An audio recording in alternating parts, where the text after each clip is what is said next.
Good morning or good afternoon, wherever you are. Welcome to the Mary and Sam Show. And today I thought about talking about what I experienced over the weekend, which was finding out that a very close relative of mine, she's only 17, has been diagnosed with stage 2 Hodgkin's lymphoma, a type of cancer that's pretty common, I guess, now that I'm learning more about this.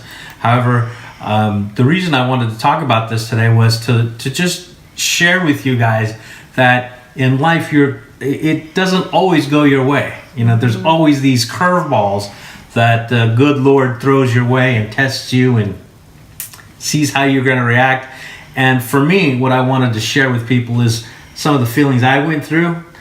And in sharing that with you guys is hopefully you don't have to deal with it, but life happens. And how to cope. And how to cope with it. So that's what we're going to talk about. For me, the first stage, Mary, was I was really in shock initially, and I had a hard time just kind of understanding what's going on. And then the second emotion that I felt was just disbelief, questioning God, like, why does this have to happen? Why is it happening to our family? And then just realizing, look, things are going to not always go your way. And then I started to get really sad, because obviously you question it, you're shocked, you get sad, you're like, okay, let's now just. Then the fourth part for me personally was, after the sadness subsided, it didn't completely go away, and then I just started to just come to some sort of surrendering to it and saying, okay, it's happened, and there's nothing we can do about it now. And how do I deal with it going forward? And I saw myself going through this wave of emotions back and forth throughout the weekend and the week. And finally, I'm in a place where, okay, how do I deal with it? So I thought maybe you could talk a little bit about, going through a traumatic experience, and especially something like cancer, where we automatically equate it to like death. Mm-hmm. And fortunately, it doesn't have to be like that. But, if you're faced with this kind of a situation where you might lose a loved one, or you found out that you just lost a loved one that was completely unexpected, how do you deal with it?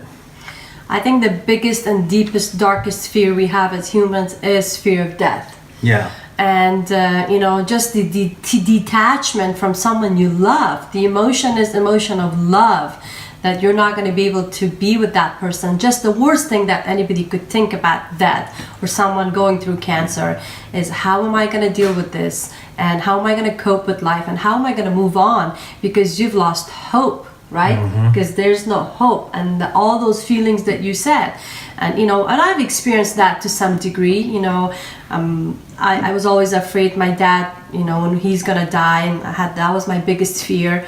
And I went and got some therapy for that, because I was like, I could not imagine losing him. And I always think it's such an interesting concept as humans. We think that we're not mortal. Yet we do see that people die. We do see that disease does exist. We do see that hardships in life do exist. Sometimes when you see somebody else going through it, you never think that it's going to happen to you. Yeah. But I've talked to so many people, I've interacted with so many people, I'm sure you have too. People do have different stories about going through ups and downs in life. And disease and death is part of it. And how do you cope with it? I think, once you pass through that phase of going through the shockness and the disbelief and questioning it, and ultimately you do have to accept. You have to accept and surrender that this is part of life, and find hope again. Yeah. Because if you have love, right, to give for a loved one, a relative, then you have love to give to a lot of other people around you. Yeah. Because it's all about the emotion of love. And this is how you cope with it, to find a different meaning, a different hope in life to tap into, because people do move on after some traumatic event, like finding out that someone has cancer, or even worst case, someone's gonna die. Yeah. People do find hope to move on, but some will get stuck and they will never accept, and they will question, why did this have to happen to me or to my family? And so they get stuck in that mindset. Why did it have to happen to me? And then they become bitter about life, and they change their perspective about life in a negative way, and they think that, life is full of what? Struggles, and so I'm never going to go out and love again, and I'm never going to be the person I was. So they get stuck in that mindset that life is full of suffering. Right. And that's probably one of the worst things you can do, because you could put yourself in that state of mind for the next 40, 50 years, depending on how much longer you have to live.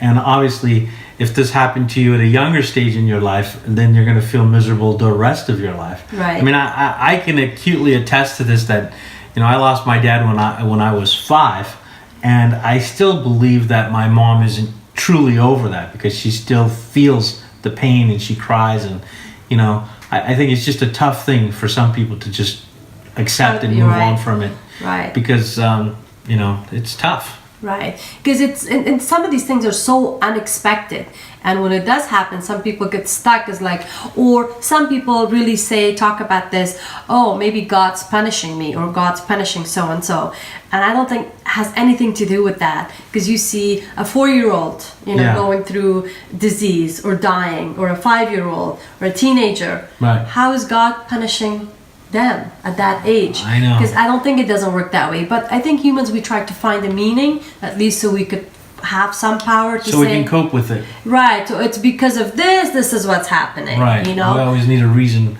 Because of this, something else is happening. And so, continue with your thought. And so I've been in a position that I've thought about my own teenager, I've thought about my own daughter, I've thought about you, the possibility of losing, and that's probably my deepest, Sure, you try to darkest. kill me off in your dreams.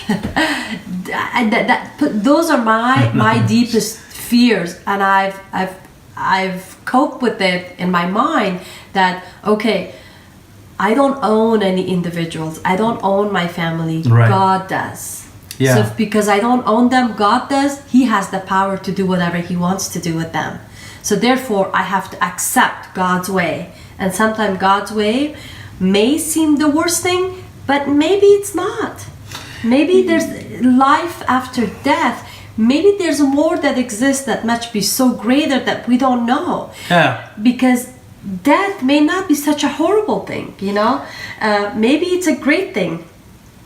There's that book that we read to Arya at nighttime, Winnie the Pooh. Oh, yeah. And Winnie the Pooh, he's getting ready to go for a picnic, and he wakes up all of a sudden, unexpected. It's raining, so he gets really pissed off. Why is it raining? Yeah, why does it have to rain? Right. So he questions, why does it have to rain? And he doesn't understand the concept. And he goes through some experiences, talk to his friends, right? To Piglet and Tigger and Yeah. all of his buddies. And he keeps questioning, why does it have to rain? And then Each one of those people give him a different answer as to why it has to rain. And then finally, towards the end, you know, he's sitting there thinking about this, and it was raining, and then all of a sudden it became sunny. And he said, well, it has to rain because of this, because of that, because of this. And then he finally said, and a really good reason why it has to rain is so that we can enjoy the sunny days. And that part, just taken out of that book, just reminded me of, okay, in order for us to experience joy, we must also experience sadness. yes, and then that's my take, that it brings you closer to what life is all about, the true meaning of life. And we go through sadness so we could enjoy joy, and don't take life for granted. And this could be lessons for a lot of us, that hey, let's live life by design and have joy, so we don't delay our joy, because you never know what tomorrow's going to bring. Exactly. I think that's a great lesson. So the lesson I learned from this pretty traumatic experience is, look, love each other, be kind to each other, and just have good memories.